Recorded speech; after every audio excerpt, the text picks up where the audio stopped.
오늘 우리에게 주신 하나님의 말씀은 룻기 1장 1절로 19절 말씀입니다. 룻기 1장은 구약 성경 401쪽에 있습니다. 제가 봉독하겠습니다. 사사들이 치리하던 때에 그 땅에 흉년이 드니라. 유다 베들레헴의 한 사람이 그의 아내와 두 아들을 데리고 모압 지방에 가서 거류하였는데 그 사람의 이름은 엘리멜렉이요 그의 아내 이름은 나오미요 그의 두 아들의 이름은 말론과 기론이니 유다 베들레헴 에브라스 사람들이더라.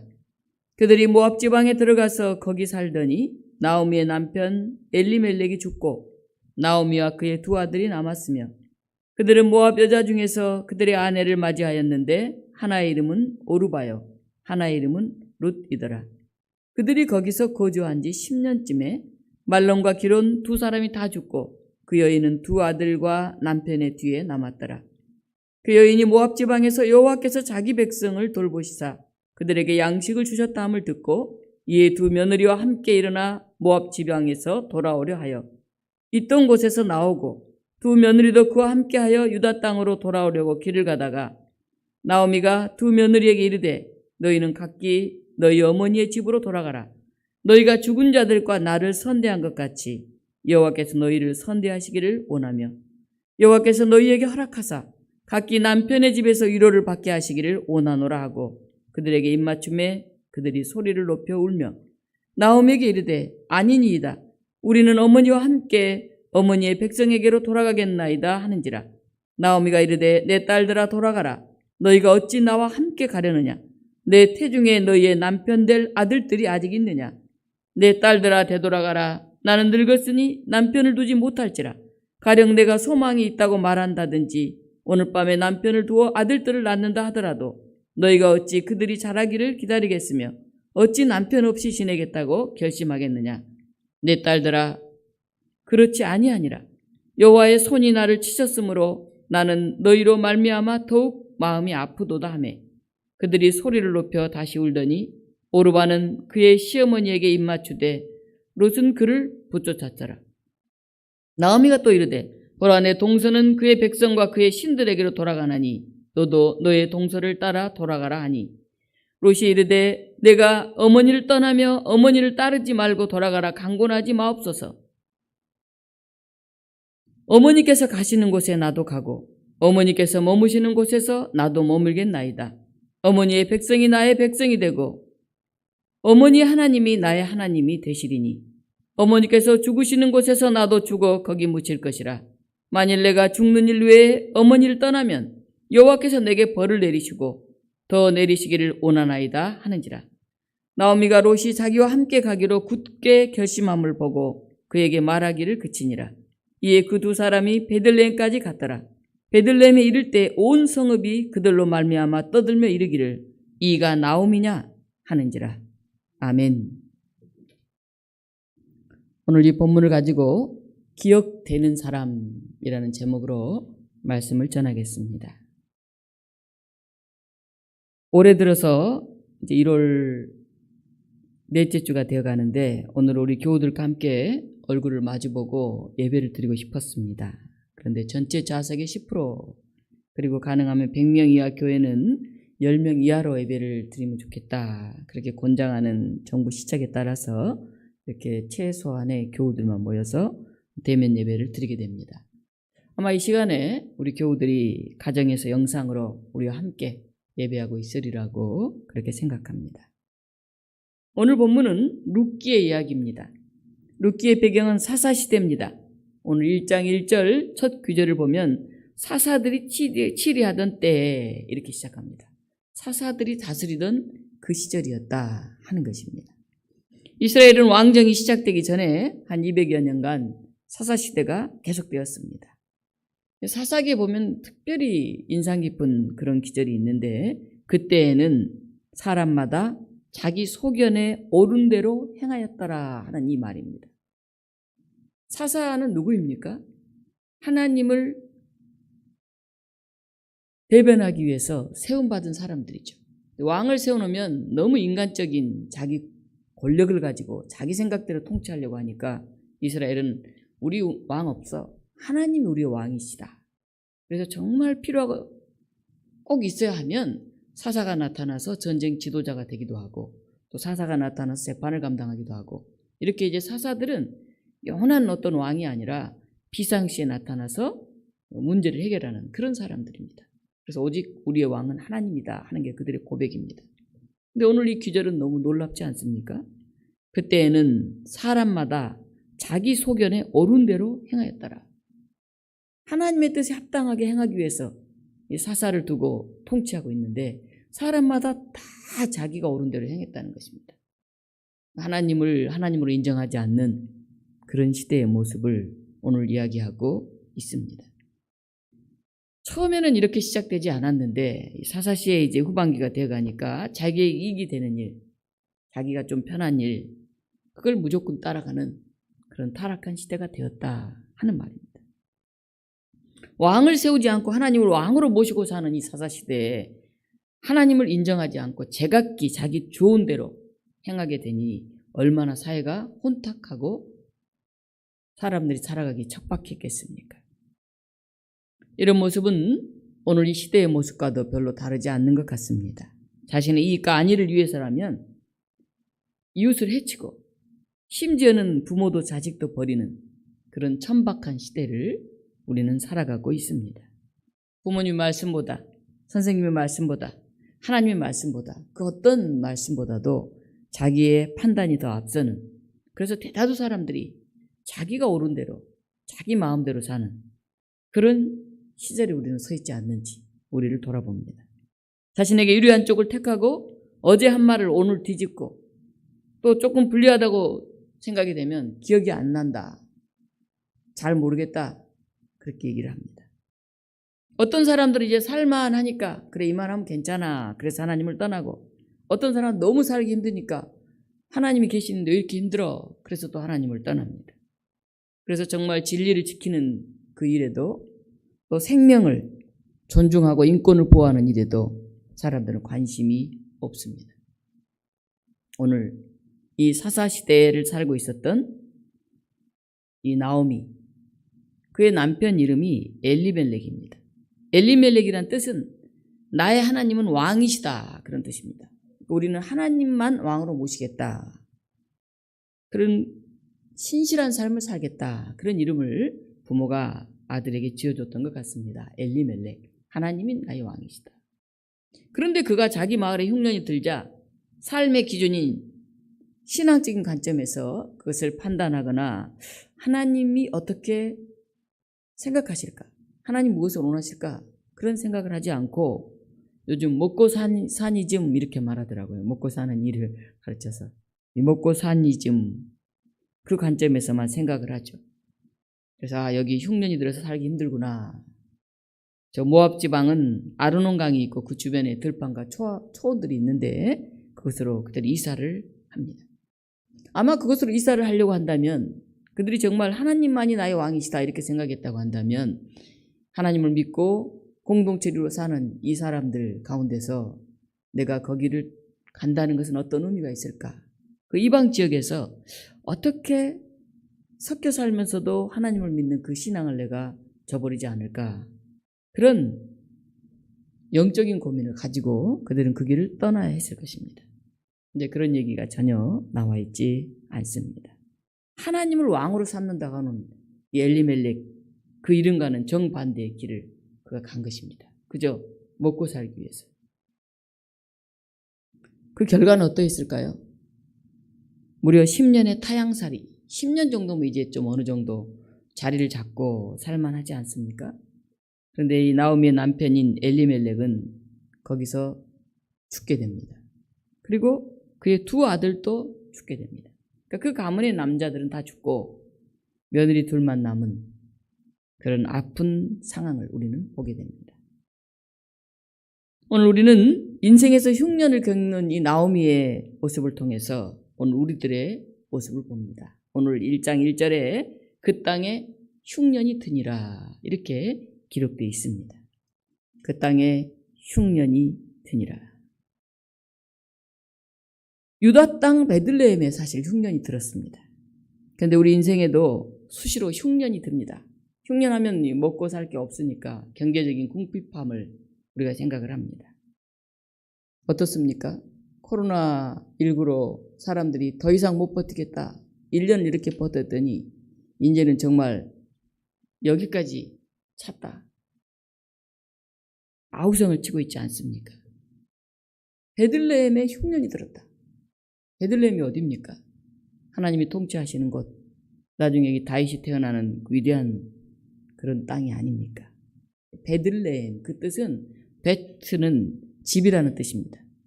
레헴은 떡이라는 뜻이에요. 그럼 베들레헴은 뭡니까? 떡집이에요, 떡집. 생각해 보시고 떡집이면 풍성한 것이 아닙니까? 떡이 있는 집이니까. 먹을 것이 있는 집이 아닙니까? 그런데 그 베들레헴에 흉년이 들었다. 굉장히 아이러니한 얘기죠. 떡집에 먹을 것이 없다니. 떡이 많고 먹을 것이 풍부한 가정에도 어느 날 먹을 것이 마르기 시작합니다. 그런데 꼭 떡만 흉년이 드는 게 아니에요. 경제적인 것에만. 우리의 인간관계에서도 우리는 흉년을 만납니다. 요새 현대인들은 너무 외롭고 힘들어합니다. 우리나라가 정말 살기 좋은 그런 나라가 되었는데도 한결같이 다 외롭다, 힘들다 그렇게 얘기를 합니다. 어찌 보면 경제적으로도 어렵지만은 인간관계에 있어서도 우리 삶에 흉년이 들어있지 않나 하는 생각이 듭니다. 부부관계가 소원해지고 또 이렇게 장인댁 시댁관계가 불편해져서 굉장히 서먹서먹해지기도 합니다. 또한 우리는 지금 질병이라는 흉년을 만나지 않았습니까? 코로나 바이러스라고 하는 어마어마한 그런 상황 속에 있습니다. 누구도 이 상황에서 안전하지 않습니다. 미국 트럼프 대통령도, 프랑스 마크롱 대통령도 코로나에 걸려서 큰 어려움을 겪었습니다. 건강만은 자신 있어 하는 사람에게도 이 흉년이 찾아옵니다. 경제적인 면에서, 인간관계의 면에서, 또한 우리의 건강이라든가 그런 문제에서 여러 곳곳에서 우리는 흉년을 만나고 있습니다. 룻기는 사실 성공한 이야기가 아닙니다. 흉년으로 인해서 고향을 떠났다가 가문의 남자들이 다 죽고 몰락한 그런 집안의 여성들의 이야기입니다. 그렇게 쓸쓸하게, 그렇게 아주 힘들게 오늘 룻기 1장이 시작됩니다. 처절한 실패가 시작되는 것입니다. 우리 인생에도 이런 흉년이 있기 때문에 룻은 우리 삶의 이야기와도 같습니다. 그래서 때로는 굉장히 멀리 있는 이야기라기보다는 오늘 우리 삶 속에 일어나고 있는 그런 이야기 같습니다. 문제는 우리는 이런 일이 없어야지 하는 것이 아니라 시시때때로 우리에게 다가오는 관계의 흉년, 경제의 흉년, 건강의 흉년, 이런 흉년들 속에서 우리는 어떻게 대처해 가는가 하는 것입니다. 엘리멜렉과 나오미는 흉년이 찾아왔을 때 그걸 직면해서 하나님이라면 어떻게 하실까? 하나님의 자녀로서 우리는 어떻게 삶을 살아야 될까? 그렇게 대처하기보다는 그냥 문제에서 도피했습니다. 여기 흉년 들었네? 좀 더 안 든 곳으로 살만한 곳으로 가자 하고 떠났어요. 나중에 어떻게 됩니까? 떠났던 이 땅이 풍년이 됩니다. 풍년이. 거기를 안 떠났으면 더 좋았을 텐데. 그렇잖아요. 때로는 우리가 삶을 살면서 너무 뭐가 어려우면 다른 곳으로 훌쩍 피합니다. 그 직장일 때도 있고, 때로는 교회일 때도 있고, 또 때로는 다른 가정일 때도 있습니다. 피했습니다. 근데 거기에도 또 흉년이 들어요. 그리고 여기는 오히려 풍년이 듭니다. 그 직장에 그냥 다닐걸. 그때 그대로 있었는 게 나한테 나았는데. 우린 이런 후회를 할 때가 있습니다. 오늘 엘리멜렉과 나오미는 문제에서 도피해서 그의 아들들을 데리고 이방 땅 모압 지역으로 갔습니다. 그런데 하나님만이 나의 왕이시다. 그 이름에 엘리멜렉은 이유는 알 수 없지만은 빨리 거기서 죽게 되었고 두 아들을 거기 모압 여인들과 결혼을 시켰습니다. 그런데 그 결과는 계속 고통의 연속이었습니다. 나오미는 그곳에서 남편을 잃었고 두 아들마저 잃게 됩니다. 우리의 생각으로 먹고 사니 짐에 급급해서 우리가 어떤 일을 선택하게 됐을 때는 오히려 우리 삶이 되돌아보면 이게 더 비참한 삶이구나. 고향을 떠났고 관계를 떠났고 경제적인 풍요를 누리려고 왔는데 고향도 관계도 경제도 모든 것이 다 깨진 그런 비참한 상태가 되었습니다. 우리에게 정말 무서운 게 뭘까요? 그것은 영적인 흉년입니다. 우리가 하나님 나라에 대한 열정을 가지고 하나님을 사랑하면서 그렇게 살아갔을 때는 좀 배고파도 견딜 수 있었어요. 그리고 그 뜻을 같이 하는 그런 믿음의 형제자매들이 있었습니다. 근데 점점 우리의 믿음이 식고 나니까 내가 뭘 추구했나 하는 삶의 목표마저 희미해집니다. 이것이 바로 진짜 위기입니다. 사람들은 선택을 할 때 주어진 환경과 조건 아래에서 내가 이걸 잘 택했다, 이게 좀 더 나은 길이야, 대부분 이제 경제적인 이유에서 많이 이를 택합니다. 그런데 문제는 하나님도 그렇게 생각하시겠나 하는 것입니다. 내가 선택한 그 길이 하나님 보실 때도 옳은 길이었나 하는 것입니다. 인생의 위기가 닥칠 때 우리는 하나님은 이 위기 속에서 나를 통해서 어떻게 역사하실까 하는 것을 우리는 먼저 생각해야 할 것입니다. 오늘 이 본문을 자세히 보면 이런 인생의 위기 속에서 살고 좀 평화롭게 살아보자고 고향을, 그가 살았던 그 지역을 떠났던 그에게 더 큰 온 가족의 남자들이 죽는 그런 아픔을 겪은 나오미는 아마 이제 비로소 떠나온 그것에 대한, 내가 잘 떠났나, 하나님 정말 이게 원하시는 길이었나, 계속해서 귀를 기울이면서 그 자리에 대한 관심을 가졌던 것 같습니다. 오늘 1장 6절 말씀 우리 같이 한번 한 목소리로 봉독해 보겠습니다.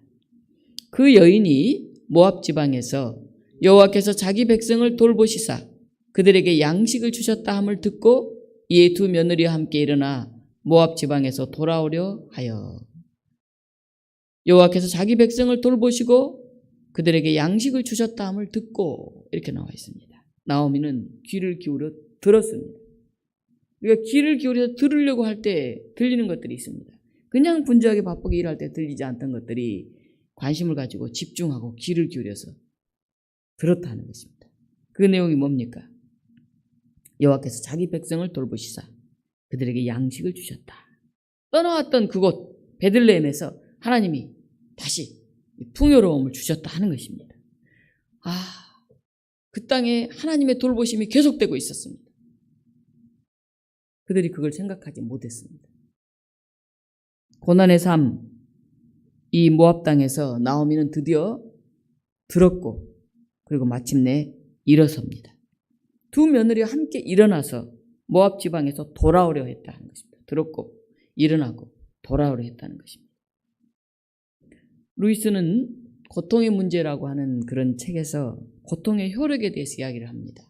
첫째는 내 인생은 내가 의도한 대로 잘 돌아간다 하는 이런 환상을 깨뜨려 준다는 것입니다. 고통은. 다시 말하면 내 인생은 내가 의도한 대로 다 되는 것은 아니다 하는 것이죠. 그걸 깨닫게 해준다는 것이죠. 두 번째는 지금 내가 가진 것은 좋은 것이든 나쁜 것이든 다 내 것이다.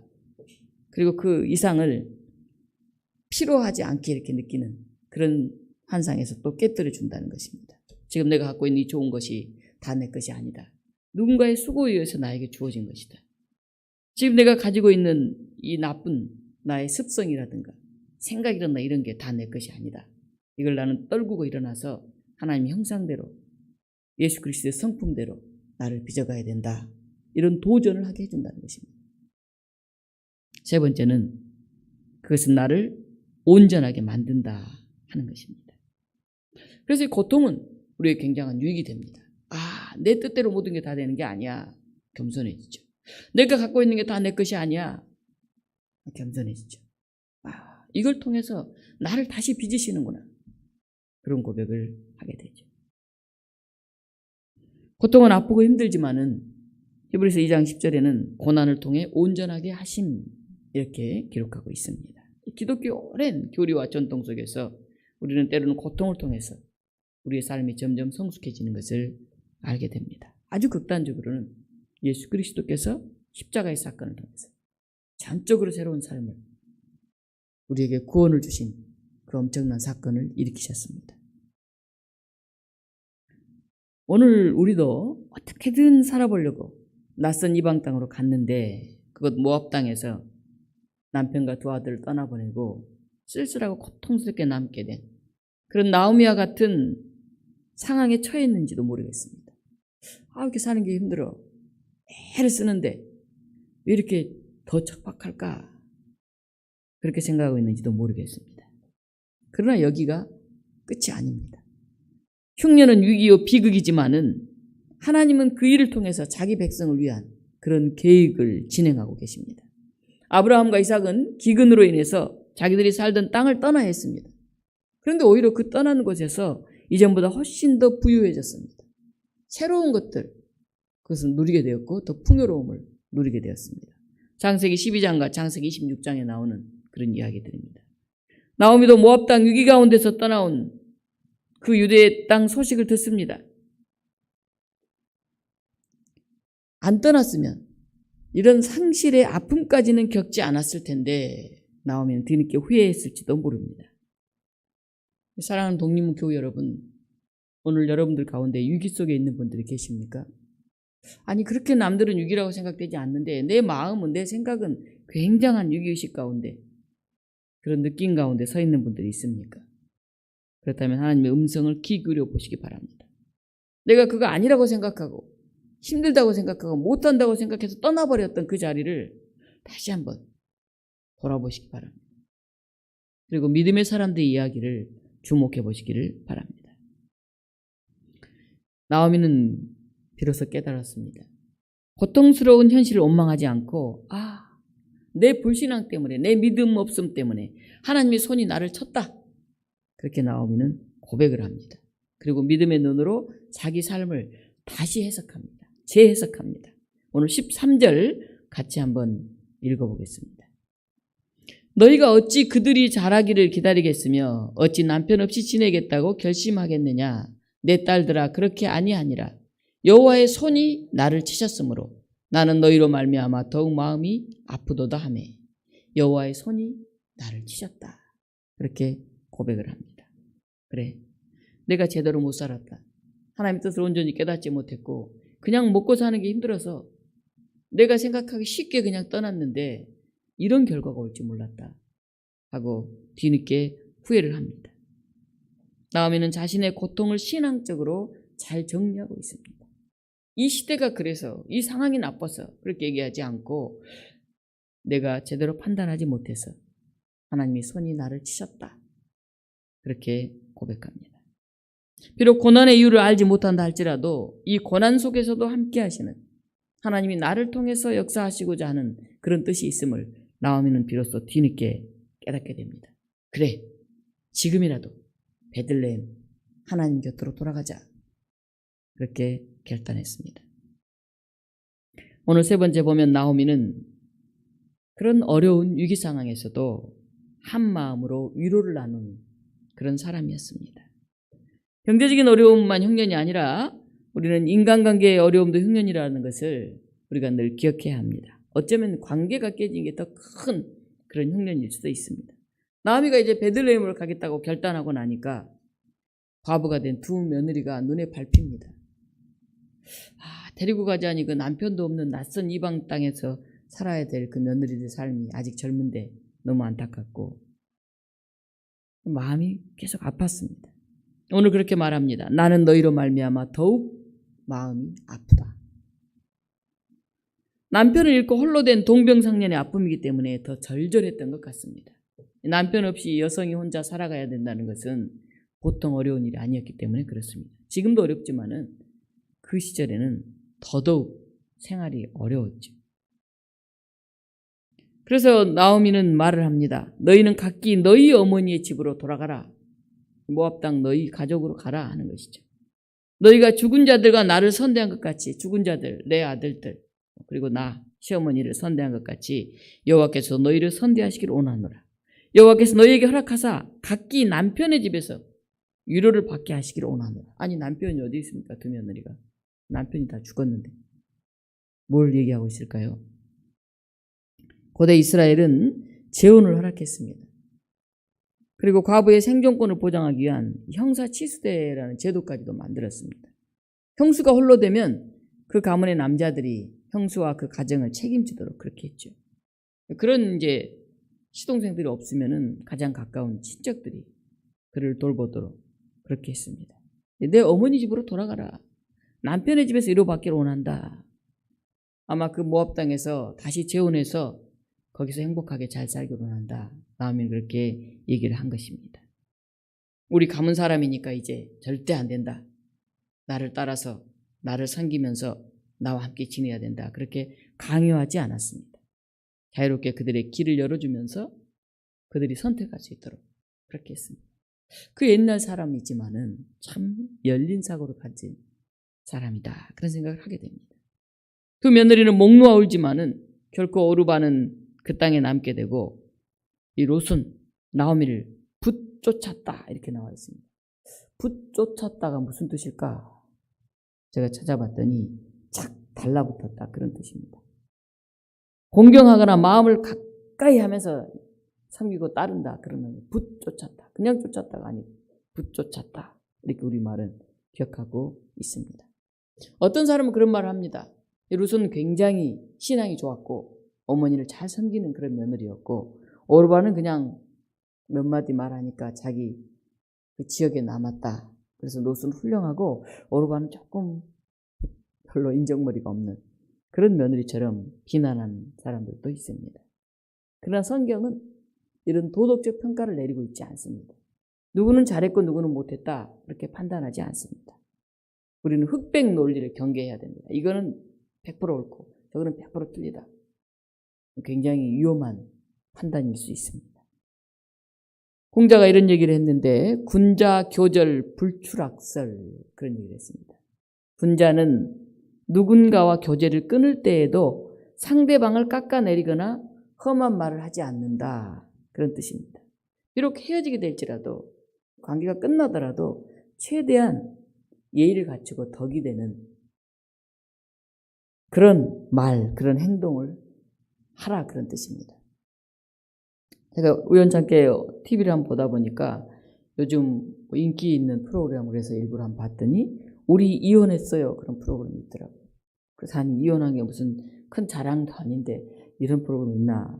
이혼한 부부가 다시 나와요. 그래서 같이 만나서 같이 대화를 하고 몇 회. 이 프로그램이 그것 자체가 다 촬영을 해서 보여줍니다. 몇십 년을 헤어졌다가 만난 부부도 있어요. 그리고 이제 몇 년밖에 안 된 젊은 부부들도 나옵니다.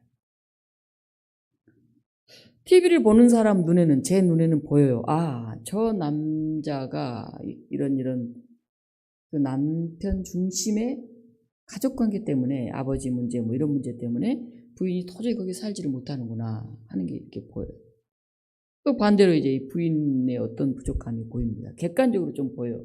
몇 회째 이렇게 보다 보니까. 그런데 본인들은 잘 몰라요, 막상. 근데 아마 사람들이 계속 얘기를 하나 봐요.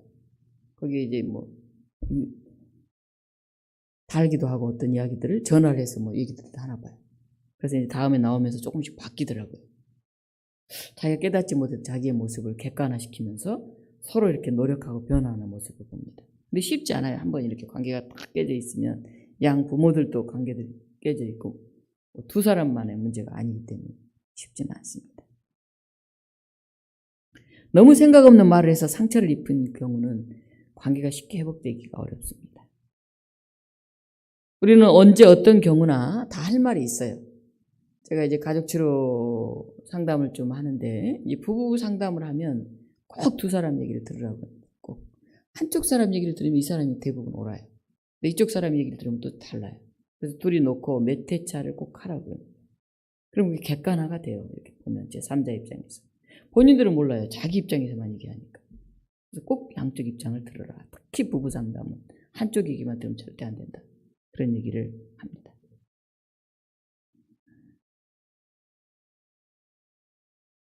우리 이혼했어요.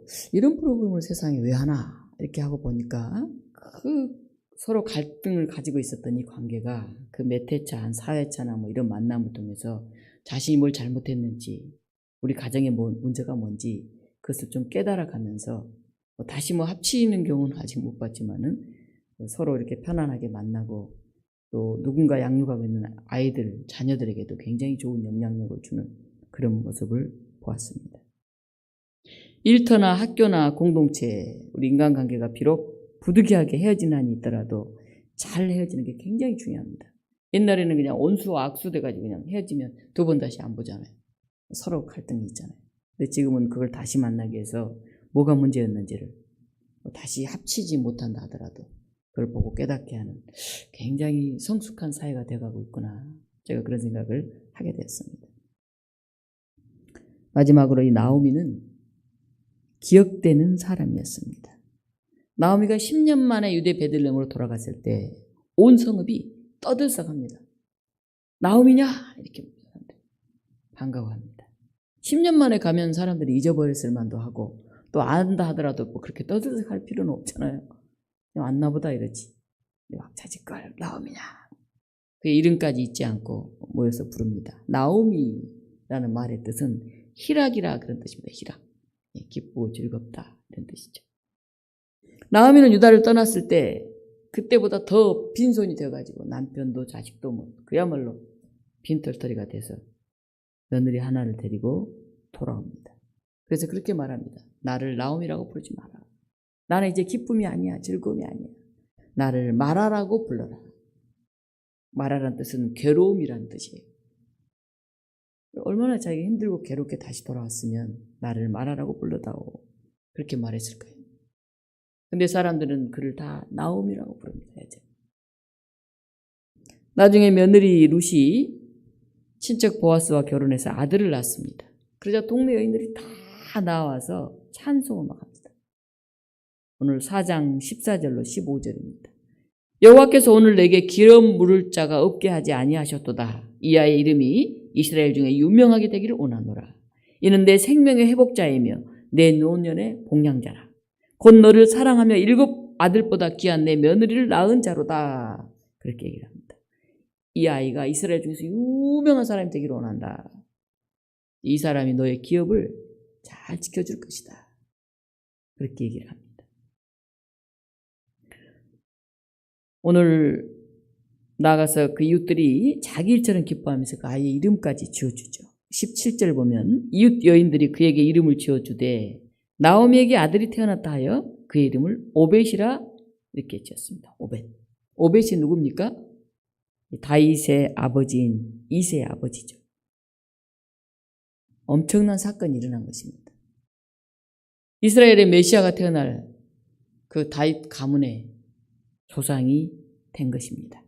나오미는 베들레헴을 떠난 지 10년 만에 매우 외롭게 그 땅으로 다시 돌아왔지만은 그런 사람들이 환영을 받았고 그리고 그가 선대하며 사랑으로 돌보던 며느리 롯을 통해서 그 손자 오벳을 얻었습니다. 그런 말미암아 예수 그리스도의 조상이 되는 그런 축복을 누리게 되었습니다. 사랑하는 교우 여러분, 나오미가 두 며느리를 잘 선대하고 또 온 동네 사람들이 나와서 그렇게 나오미냐 하면서 10년 만에 왔는데도 그를 반갑게 맞이한 것을 보면 나오미는 관계를 잘했던 그런 사람이었던 것 같습니다. 또 자신의 실수를 겸손하게 인정하고 그래 내가 잘못했다. 하나님의 뜻을 먼저 묻고 믿음으로 살지 않고 그냥 세상적인 풍요로움을 쫓아서 떠났다. 나를 차라리 마라라고 불러라. 난 참 부끄러운 사람이다. 며느리도 그렇게 얘기하지 않습니까? 그래 내가 여호와 앞에서 참 부족해서 하나님의 손이 나를 쳐셨다. 내가 너희로 말미암아 더욱 마음이 아프다. 그렇게 진솔하고 겸손하게 고백하지 않습니까? 오늘 마라를 넘어 나오미 본래 이름을 회복했고 나가서 메시아의 조상이 되어서 성경에 영원히 잊혀지지 않는 기억되는 그런 사람이 되었던 나오미를 다시 한번 기억했으면 좋겠습니다. 그리고 우리가 일상에서 만난 이웃들에게 이렇게 기억되는 사람이 되도록 하나님의 섭리하심에 늘 귀를 기울이면서 이웃에게 선을 행하는 그런 여러분들 되시기를 주님 이름으로 축원합니다. 사랑의 하나님 감사합니다.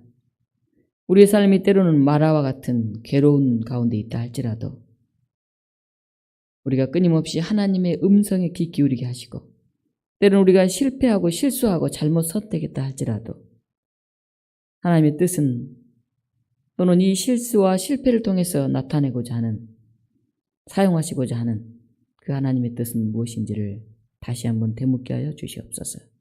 늘 겸손히 무릎 꿇게 하시고 하나님 말씀 앞에 이웃과의 나눔 앞에 우리가 마음을 열고 선을 행하는 그런 믿음의 사람들이 되게 하여 주시옵소서. 예수 그리스도 이름으로 기도하옵나이다.